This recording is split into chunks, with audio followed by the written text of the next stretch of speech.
네, 오늘 우리가 같이 함께 나눌 하나님 말씀은 요한복음 7장 37절에서 39절까지 말씀입니다.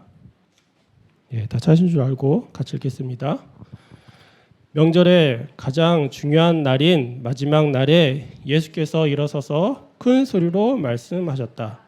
목마른 사람은 다 나에게로 와서 마셔라. 나를 믿는 사람은 성경이 말한 바와 같이 그의 배에서 생수가 강물처럼 흘러나올 것이다. 이것은 예수를 믿은 사람이 받게 될 성령을 가리켜서 하신 말씀이다. 예수께서 아직 영광을 받지 않으셨으므로 성령이 아직 사람들에게 오시지 않았다. 아멘.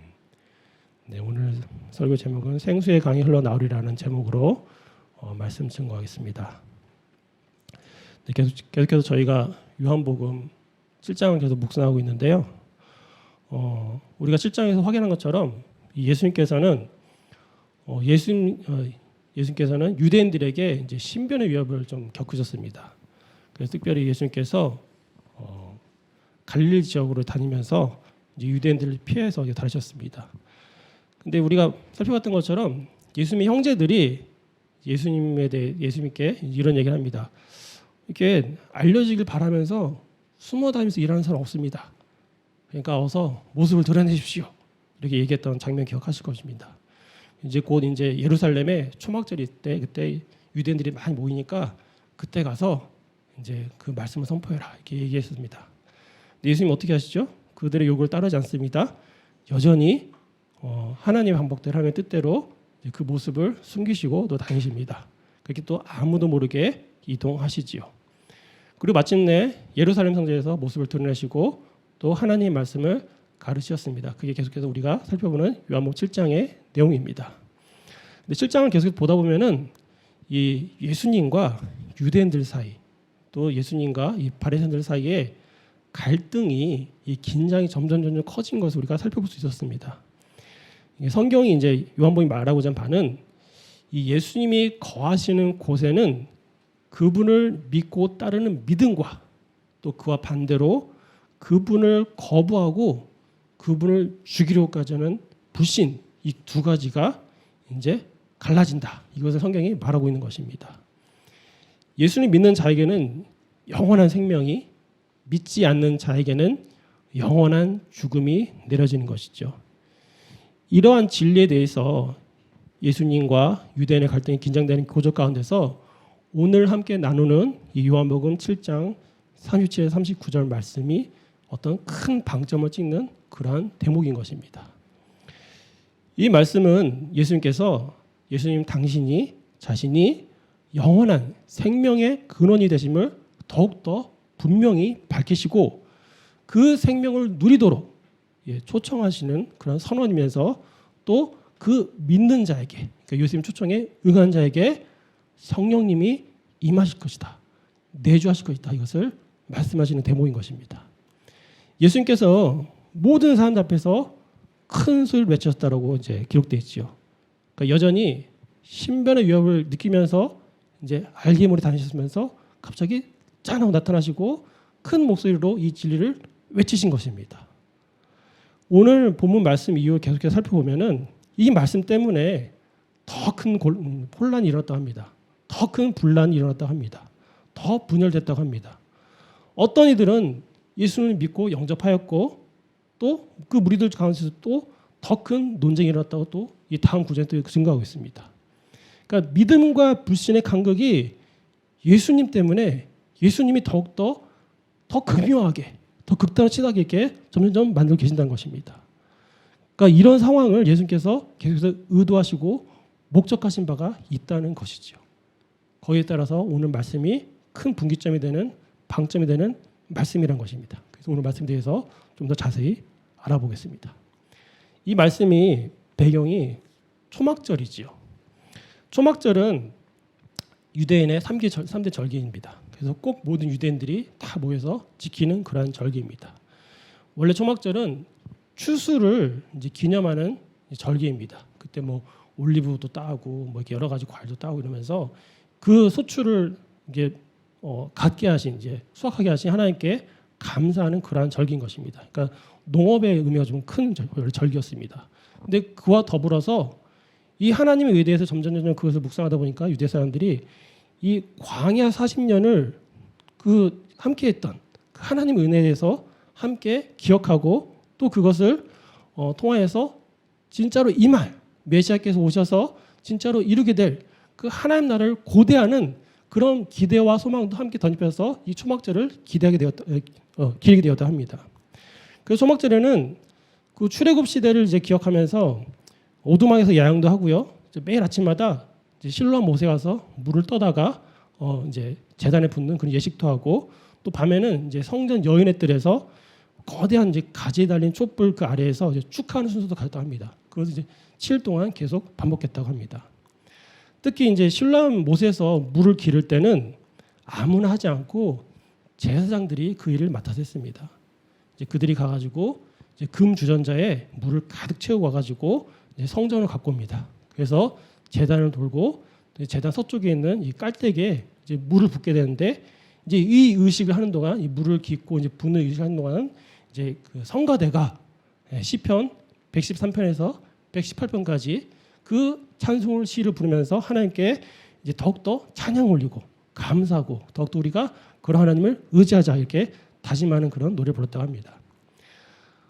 이런 이제 물을 뜨고 물을 붓고 또 거기서 어떤 그 소출을 감사하고 이런 것을 봤을 때 우리가 쉽게 생각할 수 있는 것은 이것의 유래가 무엇이겠습니까? 출애굽 당시에 물을 먹게 된 그 일을 기억하는 것입니다. 그러니까 유대인들이 이스라엘 민족이 광야 시절에 목말라 죽을 뻔했는데 하나님께서 물을 주시지 않습니까? 이 일을 기억하면서 하나님께 감사하는 의미를 덧입히는 것입니다. 목말라 죽을 위기에 처했을 때 하나님께서 모세의 지팡이를 통하여서 반석에서 물을 내어주신 그 사건은 이스라엘을 유지하는 이스라엘 생명을 유지하시고 또 지켜주시는 그 생명의 근원 되신 하나님 그분을 기억하게 하고 목마름을 해결할 수 있는 구원자는 오직 하나님 한 분이다. 이런 여러 가지 의미들을 딱 모아서 중첩해서 이제 초막절을 이제 지내는 것이죠. 총 초막절을 지내는 기간은 8일이었다고 합니다. 아까 제가 말씀대로 물을 깃고 물을 뿌리고 뭐 이런 예식은 7일 동안 이제 진행됩니다. 그리고 마지막 날 명절 끝날 이제 가장 피날레가 되겠죠. 이때 뭔가 예식이 있는데 이 순간 예수님이 짠 하고 나타나셔서 큰 소리로 외치신 겁니다. 목마른 자들아 내게로 오라. 내가 물을 줄 것이다. 무슨 말씀인지 아시겠죠? 그러니까 이 초막절의 의미 모든 이 출애굽의 은혜 하나님 함께 하신다. 하나님께서 은혜 베푸셨다. 이 모든 은혜의 총합이 뭐다? 예수님 자신이라는 것입니다. 더 이상 물을 깃지 말아라. 내가 물을 주겠다. 이 말씀이 바로 초막절의 의미인 것입니다. 예수님의 이 말씀은 이사야서 55장 1절에 너희 모든 목마른 자들아 어서 물로 나오너라 라는 그 구약 말씀의 성취인 것입니다. 생명의 원천은 그 갈증을 해결하는 원천은 바로 예수님이시며 그것을 약속을 이루셨다. 이 말씀인 것이죠. 우리가 알다시피 유대인들은 메시아를 정말 진실로 바라고 갈망하는 사람들입니다. 지금까지도 그래요. 그들 입장에서는 메시아가 가지 않았으니까. 근데 이 갈망이 얼마나 큰지 이들의 이제 가계가 이제 흐트러졌거든요. 이제 수천 년의 그 디아스포라를 겪으면서 그러니까 누가 유다 지파 다윗 후손인지 아직 몰라요. 그러니까 좀 정통파 유대의 신앙을 갖고 있는 가정에서는 남자가 태어나면은 이 아이를 들면서 이제 소망을 갖는데요. 혹시 이 아이가 그러면서 웃기지만은 진짜 그렇대요. 좀 진실로 메시아 오길 기대하니까. 예. 그리고 지금까지 이제 유대 역사 보면은 메시아를 몇 번씩 선포한 적이 있었습니다. 예. 메시아를 선포해요. 자기가 합의를 해가지고 이 사람이 이자가 우리를 이 외세에서 구해내고 우리 이스라엘 회복하고 하나님 나라를 이루는 그런 메시아다 선포한 적이 몇 번 있었어요. 최근에는 이제 벤 구리온이라는 유대 총리가 있었거든요. 그분이 선포까지는 안 갔어요. 네. 근데 그분이 이제 이스라엘 건국하고 이스라엘 그 땅을 회복하는데 큰 기여할 분인데 선포까지 안 가고 될 뻔한 적이 있었대요. 왜냐하면 그분이 무신론자예요. 유대인인데. 그거 좀 웃기죠. 그러니까 그런 식으로 어쨌든 이 사람들은 유대인들은 끊임없이 메시아 소망이 있는 사람들입니다. 그러니까 이들이 끈질긴 생명력을 갖고 있는 건 바로 무엇 때문이다? 메시아를 기다린 것 때문인 것이에요. 그러니까 예수님도 바리새인 칭찬하지 않습니까? 그 성경에 대한 열심을 칭찬하셨죠. 당연히 그 핀트가 나갔지만 그런 사람들은 있는데 이들이 정말 바라는 그 메시아가 실제로 오신 거예요. 그것을 예수님께서 초막절에 선언하신 거예요. 너희가 원하는 그 구원이 바로 내다. 나한테 와라. 너희들의 영혼의 갈급함을 내가 해결해 주겠다. 이미 이 땅에 메시아께서 오신 거였습니다. 하나님 나라가 이미 임한 것입니다. 하지만 여전히 유대인들은 알지 못하였지요. 더 이상 그들은 메시아를 갈망할 필요가 없는 거예요. 지금도 마찬가지. 그런데 여전히 갈망하고 있어요. 여전히 기다리고 있어요. 그래서 그 율법을 또 다 지키면서 하지 말라고 한 것까지 다 지키면서 또 아까 말씀드린 것처럼 어떤 일부는 이 아이 남자를 보면서 혹시 이 아이가 그런 기대를 품기도 하는 거예요. 되게 좀 아이러니하고 우습기도 하고 안타깝고 여러 가지가 있지 않습니까? 그런 소망을 계속 품고 있다는 겁니다. 근데 예수님 입장에 어떻게 했어요?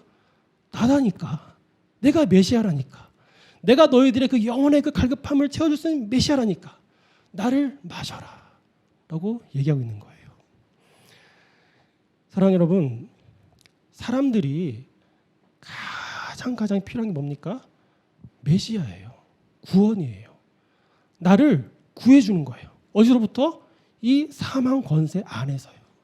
나를 끄집어 주시는 거예요. 그게 인간이 본능적으로 또 영혼적으로 가장 필요하는 그런 필요성인 거예요. 사람들은 본능적으로 생명을 원합니다. 제가 예전 설교한 거 기억하시죠? 그 유명한 기업에 외국 기업에 그런 CEO도 이런 사람들이 끊임없이 몰래 투자하고 지난 게 뭐예요? 바이오 산업, 생명영장 이런 거 말씀드렸잖아요. 그러니까 인간은 본능적으로 죽음에 대한 두려움이 있고 생명에 대한 꿈이 있어요. 여기서 벗어나고 싶어해요. 그런데 사람들이 진정 필요한 것은 그런 생명 연장하는 거, 거기서 벗어난 것이 아닌 겁니다. 사람들이 정말 필요한 것은 생명 그 자체예요. 그걸 어떤 할 수 있는 그런 방법이 아닌 거예요. 무슨 말인지 이해되시죠? 요즘에 계속 세상이 혼란스럽습니다. 우리나라도 마찬가지로 전 세계적으로 물가가 계속 올라가요. 성장률은 둔화돼요. 지금 막 진퇴양난, 스태그플레이션이라 막 그렇게 얘기하죠. 그리고 자꾸 우리나라 마찬가지, 외국도 마찬가지고 점점 이 양극화가 심해져요. 예. 좀 부자와 또 빈자, 서민과 또 어떤 지도계층 자꾸 극화가 심해지고 있어요. 그럼 모든 나라 비슷해요. 또 어떻습니까? 지금 계속 전쟁 중이죠. 우리는 크게 느끼지 못하겠지만은 계속해서 저 우크라이나에서는 사람들이 죽어나가고 있어요. 여자들이 강간당하고 살해당하고 있어요. 이 위기 가운데 지금 얼마 전에 계속 중국하고 대만 이런 식으로 이슈도 있고 거기에서 우리나라 같은 작은 나라 어떻습니까? 긴장할 수밖에 없는 거죠. 이런 걸 봤을 때 정말 해결할 것들이 너무 많습니다. 필요할 것들이 많습니다. 하지만 이것이 진정으로 우리의 생명을 연장할 수 있는 생명을 줄 수 있는 것이 아니라는 거예요. 사랑하는 여러분, 그래도 오해하지 마세요. 당연히 사회가 안정돼야죠. 경제가 풍요로워져서 서로가 잘 누리고 살아야겠죠. 또 국제적으로 정치가 안정되어서 서로가 더 연합하고 편하게 지내는 만든 겁니다. 그런데 이것이 생명 그 자체는 아니라는 거예요. 사랑하는 여러분, 모든 인간에게는 갈증이 있습니다. 영혼에 갈증이 있습니다. 어떤 이들은 그것을 깨닫지를 못해요. 어떤 이들은 그것을 알긴 알아요. 그래서 뭔가를 해요. 뭔가를 마시려고 그래요. 또 어떤 이들은 목마른데 꾹 참아요. 그냥 외면해요. 예. 그런 몇 가지 부류가 있는 것 같아요. 제가 보기엔 그래요. 그렇기 때문에 예수께서 말씀하신 거예요. 다 안다. 나한테 나와라. 내가 영원한 생명, 그 생수를 주겠다라고 말씀하는 겁니다. 사랑하는 여러분, 우리는 어떠한 영혼의 목마름을 갖고 있었습니까? 아니면은 지금도 갖고 있습니까? 그게 그 목마름이 정말 해결되었습니까? 정말 예수 그리스도를 내가 마셨습니까? 그분께서 내 안에 들어오셨습니까? 여전히 목이 마르시나요? 대체 무엇에 목이 마르십니까? 다들 각자가 갖고 있었던 영혼의 목마름이 있었지요. 또 지금도 마찬가지로 영혼의 목마름을 갖고 있을 수 있습니다. 그것이 해결되지 않았다고 힐난하는 것도 아닙니다. 비난하는 게 전혀 아니에요. 우리가 알아야 될 건 뭡니까? 생명의 근원, 그 영원한 생수, 그거는 바로 예수님 단 한 분뿐이라는 거예요. 그래서 우리가 그분의 요청처럼 그분의 큰 소리에 반응하여서 그분께 나아가야 한다는 것입니다. 사랑하는 여러분, 그 사마에 가면 오아시스가 있어요. 아시죠? 우리가 다 알잖아요. 어릴 때부터 뭐 그림책으로도 봤고 가끔 TV에 나오고 하잖아요. 거기 가면은 막 진짜 야자수 같은 게 막 있고 수풀도 있고 동물들이 와서 물도 마시고 하지 않습니까? 그렇죠. 근데 그 야자수 어떻게 그 오아시스가 어떻게 생기는 거예요? 그게 이제 지하수가 이렇게 흘러가다가 지표에 틈이 있으면 그게 삐지고 나온대요. 이게 이렇게 생겨가지고 이게 고이는 거예요. 그게. 여러분, 그분은 물은 물이에요. 그래서 동물이 마시거나 식물이 빨아들이긴 괜찮은 물이에요.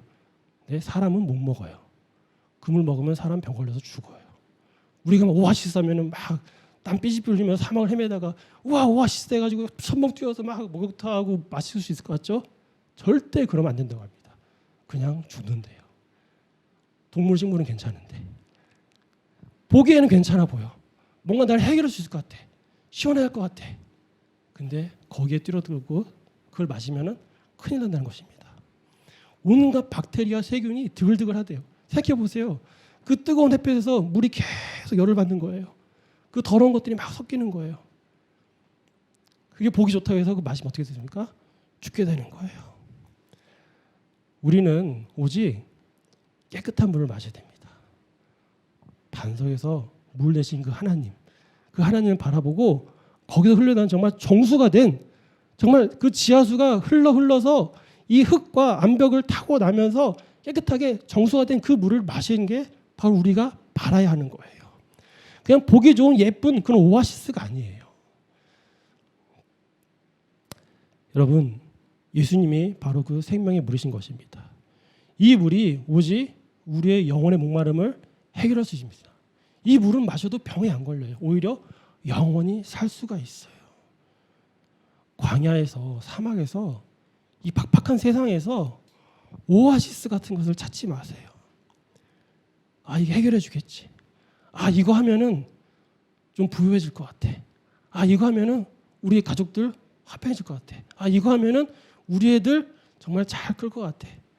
아, 또 이렇게 되면은 이 사회가 정말 평안해지겠지. 서로 미워하지 않고 서로 헐뜯지 않겠지. 아, 이렇게 하면은 아, 이 나라들이 평화라지겠지. 그런 게 있을까요? 없습니다. 그냥 오아시스입니다. 잠깐 딱 마셨을 때 갈증이 확 풀리는데 어떻게 돼요? 병들게 된 건 똑같은 거예요. 갈증은 해결되지 않습니다.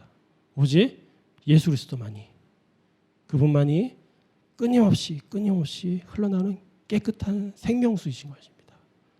그를 바라보는 우리 모두, 그 물을 마시는 우리 모두가 되기를 주님으로 축원드립니다. 계속해서 살펴볼 텐데요. 예수님께서 자신을 믿는 사람은 성경에서 말한 바와 같이 그의 배에서, 그 사람의 배에서 생수가 강물처럼 흘러나올 것이라고 말씀하십니다. 이 배라는 것은 진짜 배를 말하는 거예요. 사람의 신체 배를 말하는 거예요. 그리스도라는 생명의 원천이 흘러나오는 물을 생명으로 믿고 받아 마시는 사람은 예수님처럼, 예수님의 배에서 그 물이 나오는 것처럼 그 사람의 배에서도 그 물이 나온다는 거예요. 문자가 맞습니다.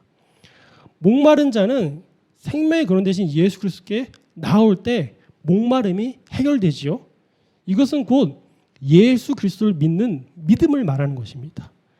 이 뜻은 예수 그리스도를 믿는 믿음으로 말미암아 거듭나는 것을 말하는 거죠. 바로 성령께서 그 안에 임하는 것입니다.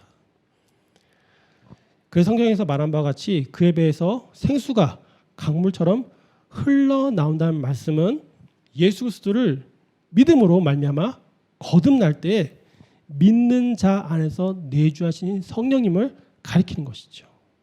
이해되시죠? 성령님은 예수 그리스도를 증거하는 그 예수 그리스도의 영이시기 때문에 생수의 근원 되시는 예수님께서 믿는 자 안에 내주하시는 것과 동일한 의미로 해석될 수 있는 것입니다. 예, 문장이 조금 어려운데 이해하실 거라 믿습니다. 네, 그래서 누구든지 목마른 자는 목마름을 해결받고 생수의 근원 되시는 예수 그리스도를 그 영혼 안에 모시는 성도가 되는 거예요.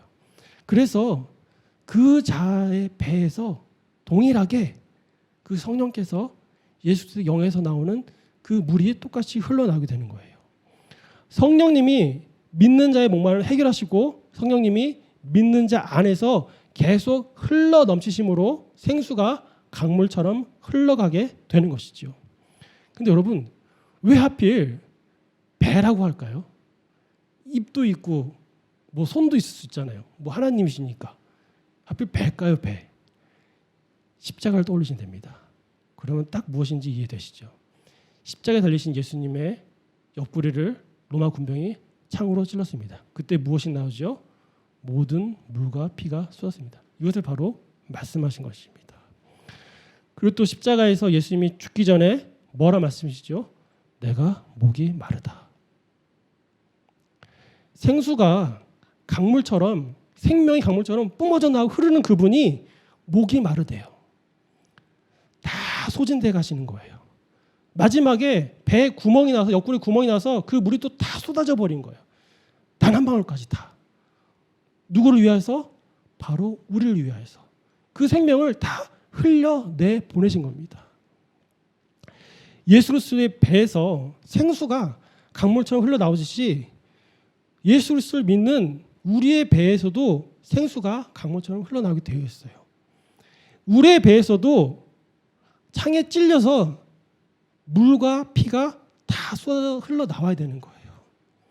그럼 그 물은 어디로 흘러가야 되겠습니까? 배는 헬라어로 코이리아라고 이렇게 발음을 해요. 이 음역이 카르디아라는 이 말하고 비슷해요. 동의어로 사용될 때가 있대요. 70억 번역이라는 게 있어요. 거기서 보면 이거를 배랑 그러니까 코이리아랑 카르디아를 같이 써서 버려요. 근데 코이리아는 배라 그랬죠. 카르디아는 뭡니까? 마음이에요, 마음. 그럼 다시 해석하겠습니다. 그러면 그의 배, 예수의 배, 예수의 마음에서 강물이 흐르는 거예요. 생명수가 강물처럼 흐르는 거예요. 그럼 우리의 배, 우리의 마음에서도 예수 그리스도의 그 생명수가 강물처럼 흘러간다는 거예요. 이 물이 어디로 흘러가야 됩니까? 어디로 흘러가야 됩니까? 목이 마른 자에게 흘러가야죠. 물을 찾는 자에게 흘러가야죠. 우리가 그랬던 것처럼 목이 마른 자에게 당연히 이게 흘러가야 됩니다. 물은 높은 데서 낮은 데로 가지요. 여전히 낮은 곳에서 고통스러워하고 갈증을 내는 이 광야에서 이 사막에서 헤매이는 자들에게 흘러가야 하는 것입니다. 사랑하는 여러분, 그래서 우리가 이들을 봐야 돼요. 이들을 바라봐야 돼요. 이들을 찾아야 돼요. 우리의 마음에서 생수가 강물처럼 흘러서 목마른 자들에게 흘러가야 하는 것이죠. 얼마 전에 인기에 반영됐던 그 이상한 변호사 우영우라는 드라마가 있죠. 대부분 다 보셨죠? 저도 정말 재밌게 봤는데요. 굉장히 쇼킹했어요. 여러분도 비슷하겠지만은 이렇게 예쁜 드라마가 있을 수 있는가? 이게 자극적이지 않고 선정적이지 않고 폭력적이지 않고 굉장히 서정적이면서도 예쁜 요소들이 있는 드라마라서 그것도 되게 재밌었어요. 아, 세상에 이런 드라마가 아주 살아있구나. 요즘 넷플릭스 이런 거 보면은 굉장히 좀 지저분한 게 많거든요. 이거는 참 잘 만들었더라고요. 무엇보다 재밌던 것은 이 캐릭터죠. 다 아시다시피 자폐인이잖아요. 근데 솔직히 판타지죠. 이런 분이 솔직히 없죠. 현실 세계에서는. 그래서 이런 걸 통하여서 여러 가지 생각하게 되는 그런 따뜻한 드라마였다는 생각이 들었습니다. 그래서 이 드라마가 인기니까 뭐 유튜브 영상인데 보면은 실제 자폐인 가족들이 나와서 인터뷰하는 게 좀 있더라고요. 몇 개를 봤는데 대부분 그렇게 똑같이 말씀하세요. 이건 정말 환타지다. 우리 아이는 이러지 않다.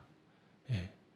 그러면서 실제로 이 자폐인 가족으로서 부모로서 형제 자매로서 살아가는 게 얼마나 고통스러운지를 또 얘기하시는데 이게 100% 공감 안 되죠. 간접이니까. 근데 참 듣기도 힘들더라고요. 그렇다 가지고 이분들이 이 드라마를 비난하거나 좀 이렇게 힐난하는 건 아니에요. 오히려 고맙대요. 왜? 이런 사람도 있다는 것을 알게 되신 게 너무 고맙다. 자폐라는 것에 대해서 그런 장애에 대해서 대충 알고 있었지만은 이렇게 캐릭터화되고 뭔가 사람들이 알려진 것이 자기들에 대한 시선이 조금 달라진 게 너무 고맙대요. 그래서 참 좋다 하더라고요. 그런데 또 하는 말씀이 여러분 이런 사람들 있는 거 몰랐죠? 라고 얘기하더라고요.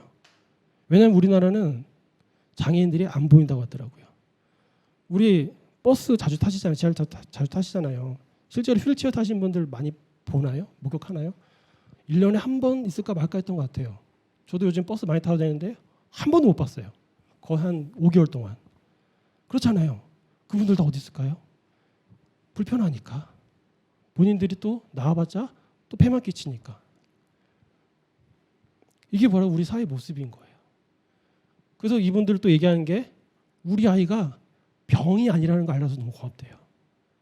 자폐는 병이 아니라 그냥 장애라고. 이거를 분간해서 너무 고맙대. 병으로 취급하는 게 너무 힘들었다고 얘기하더라고요. 병을 한 건 뭐예요? 치료돼야 되잖아요. 그렇잖아요. 환자니까. 근데 이거는 그냥 이렇다라고 인정이 너무 고맙대요. 그것만으로 너무 감사하대요. 이런 거 보면서 우리가 알지 못하는 우리가 눈을 감고 만나지 않는 이런 정말 어둠 속에 낮아질 수밖에 없는 그 안에 거할 수밖에 없는 이런 부류의 사람들이 정말 많다는 걸 다시 한번 깨닫게 됐어요. 목회자로서 또 성도로서 너무너무나 부끄러웠어요.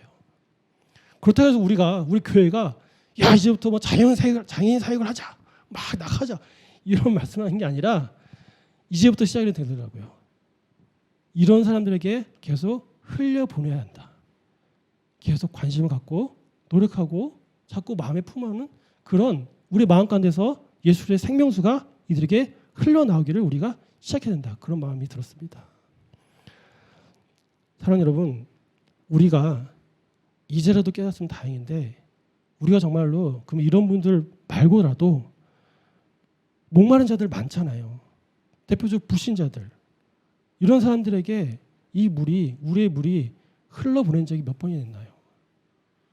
내 직장 동료, 내 주변, 지금 내 가족 불신자들에게 정말 이 물이 얼마큼 흘려보내졌었나요? 이렇게 생각해 보자고요. 저도 마찬가지입니다. 우리 모두에게 물어보는 것입니다. 이것이 바로 예수 그리스도를 내 안에 모시고 성령님이 내 안에 계셔서 끊임없이 공고를 받는 은혜를 받은 자로서 마땅히 흘려보내야 하는 사명인 거예요. 우리 마음 가운데 거하시는 성령님을 이들에게 소개하기 원합니다. 또 이들이 이 성령님을 받아들이고 또 함께 형제가 되고 자매가 되는 그런 놀라운 결과가 있기를 진심으로 소망합니다. 사랑하는 여러분, 우리가 우리 마음에서 생수를 강물처럼 목마른 자들에게 흘려보내고 있습니까? 아니면은 그냥 겉보기에 그럴듯한 오아시스의 모양을 하고 있지 않나요? 물을 주긴 주는데 우리가 갖고 있는 그냥 썩은 오아시스 물을 주고 있는 거 혹시 아닐까요? 그냥 우리들만의 리그, 우리들만의 교회, 우리들만의 그러니까 이상한 교회 생각나는데, 그러니까 이렇게 우리끼리만 그냥 예배들이 우리끼리만 찬양, 우리끼리만 그냥 신앙을 경고하고 이런 것이 아니라 정말 예수께서 영원히 죽었던 우리를 살리신 것처럼 이들에게 우리가 더욱더 가까이 나아가야 되는 겁니다. 이들에게 우리를 더욱더 흘려보내야 하는 겁니다. 우리 자신이 노력이 아니라 우리 안에 생명 예수 그리스도를 흘려보내야 하는 것이에요. 그냥 겉보기에 그럴듯한 그냥 깨끗한 예배당, 그냥 예배 시스템, 그냥 설교, 찬양 이런 것으로 우리가 만족하고 자족하는 그런 오아시스가 되는 것이 아니라 이건 썩어지는 물이 될 수가 있는 거예요. 끊임없이 나오는 그 예수 그리스도를 경험하고 이것을 계속해서 곁으로 낮은 곳으로 흘려보내야 하는 것이에요. 이것은 꼭 해야 되는 일이에요. 왜요? 이 세상에 유일한 소망이 교회밖에 없기 때문이에요. 이 세상의 유일한 소망이 예수밖에 없기 때문이에요. 이 모든 목마른 자에게 꼭 필요한 것은 예수밖에 없기 때문이에요. 이들은 그냥 목이 말라서 쩍쩍 갈라져 가고 죽어가게 돼 있어요. 단 한 명이라도, 단 한 영혼이라도 예수 그리스도를 소개하고 여기에 초대하고 이 은혜를 같이 누리자고, 너도 생수의 근원이 네 안에 있을 수 있다고 당당히 말하는 저와 우리 모두가 되기를 주님으로 축원드립니다.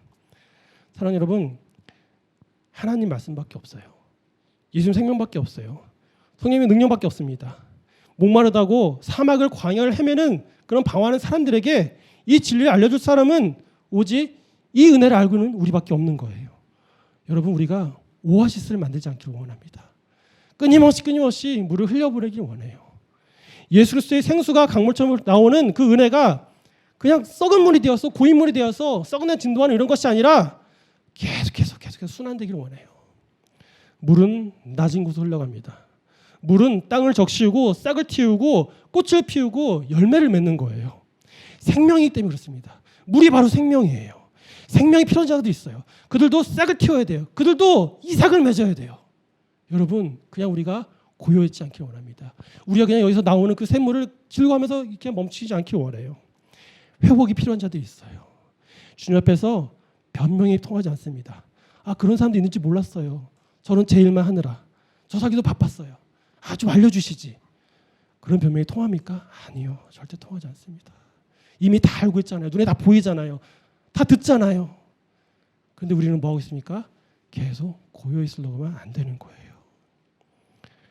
사랑하는 여러분, 생명수가 필요한 그들에게 우리의 눈빛으로, 목소리로, 관심으로, 또 삶으로 예수 그리스도의 생명, 그 생명수, 그 강물같이 흐르는 그 생명수, 그 성령님의 능력을 전달하는 사명을 감당하는 저와 우리 모두가 되기를 주님으로 축원드립니다.